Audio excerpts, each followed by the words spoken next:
गेल्या 15 तारखेपासून आपल्या भागामध्ये अतिवृष्टी सुरू आहे।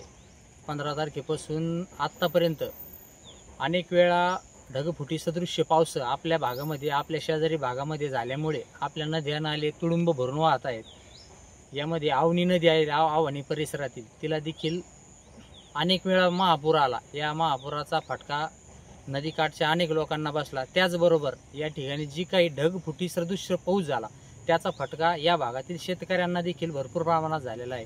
अनेक पिके, त्यामध्ये कपाशी असेल, सोयाबीन असेल, तूर असेल, या पिकांचं मोठ्या प्रमाणामध्ये नुकसान झालेलं आहे। पिकं अक्षरशः वाहून गेलेले आहे। अनेक पिकांमध्ये आज गुडघ्या इतकं, कमर इतकं पाणी साचलेलं आहे। हे पाणी जोपर्यंत आटत नाही तोपर्यंत त्या पाण्यामधलं कुठलंही पीक शिल्लक राहणार नाही। कृपया माझी सरकारला विनंती आहे की कुठल्याही पंचनामा न करता सरसकट शेतकऱ्यांना मदत जाहीर करावी।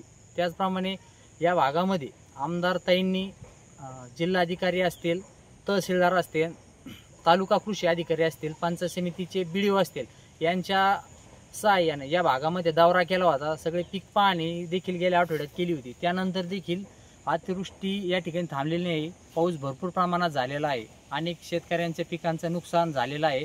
अनेक लोकांना देखील घर सोडून दुसरीकडं राहायला जावं लागलेलं आहे। अशा परिस्थितीमध्ये सरकारने गांभीर्याने विचार करून सरसकट या ठिकाणी नुकसान भरपाई द्यावी ही सरकारला या ठिकाणी विनंती करतो।